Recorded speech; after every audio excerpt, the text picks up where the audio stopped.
Esta es la resolución del problema 17.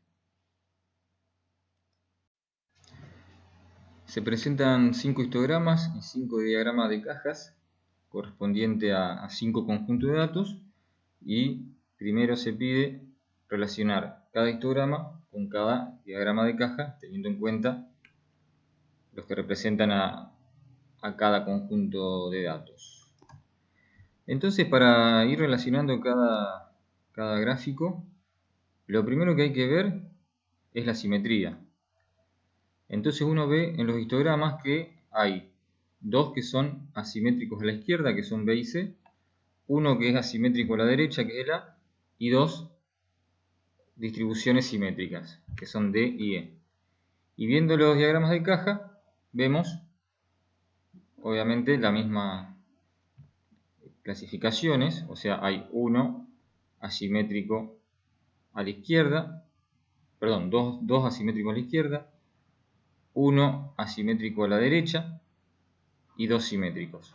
Entonces ya podemos determinar que el único histograma que es asimétrico a la derecha, que es el A, corresponde al único diagrama de caja asimétrico a la derecha, que es el 5, que se ve que tiene más frecuencia en los valores bajos.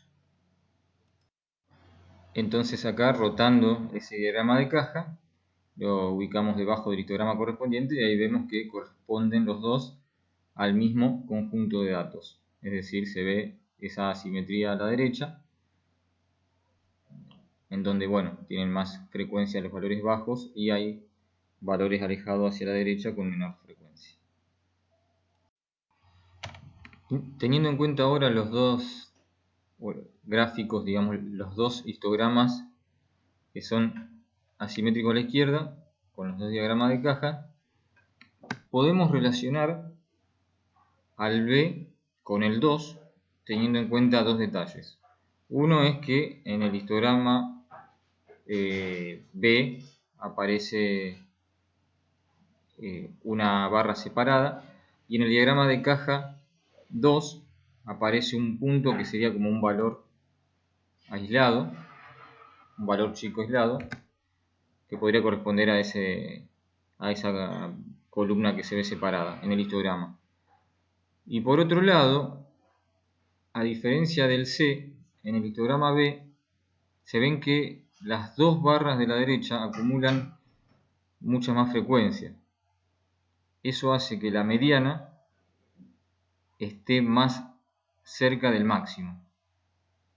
Y eso también se ve en el diagrama de caja 2. Entonces, si bien son muy parecidos ambos histogramas y ambos diagramas de caja, teniendo en cuenta esos detalles, podríamos hacer esa clasificación, esa relación. El histograma B con el diagrama de caja 2 y el histograma C con el diagrama de caja 1. Para las dos distribuciones que quedan, vemos que son simétricas, pero muy diferentes entre sí. La distribución, el histograma D, los datos están concentrados en el medio. Y para el histograma E, los datos están concentrados en ambos extremos. Esto hace que, si obtenemos los cuartiles, en el caso del histograma D, los cuartiles van a estar más cerca del promedio, por el hecho de que hay un alto porcentaje de datos en un rango más chico, más cercano al promedio. Si calculamos los cuartiles en el caso del histograma E, como los datos están agrupados en los extremos, el cuartil 1, por ejemplo, va a estar más cerca del mínimo y más alejado del promedio. Y el cuartil 3 va a estar más cerca del máximo y también más alejado del promedio. Entonces, ahí queda relacionado el gráfico, el histograma D con el diagrama de caja 3, que tiene los cuartiles más cerca del promedio.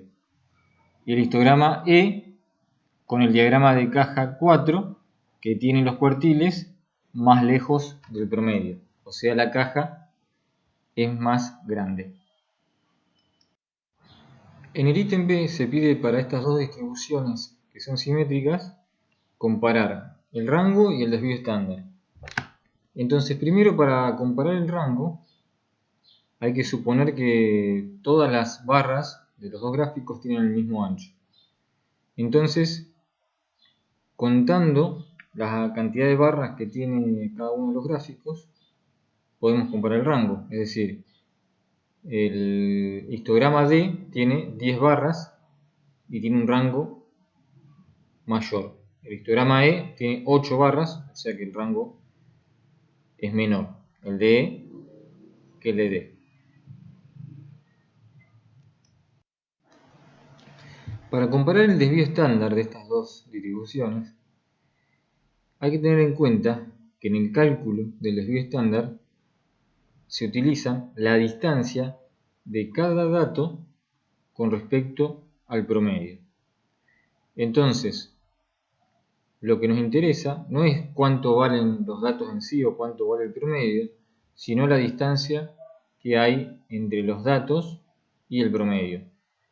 Y considerando en este caso también que todas las barras tienen el mismo ancho, uno puede ver que para el histograma D tenemos muchos datos que están a una distancia menor, o sea, en las barras centrales, en el rango central, hay mucha frecuencia de datos. Y en el histograma E hay muchos datos que están a una distancia grande, o sea, en los extremos hay mucha frecuencia. Entonces, comparando la magnitud entre un gráfico y otro, o sea, la magnitud que tenemos que comparar es la distancia entre cada dato y el promedio. Y ahí vemos que los datos correspondientes al histograma E, la mayoría están a una distancia mayor. Y por lo tanto, al hacer el cálculo del desvío estándar, para E nos va a dar más grande que para D.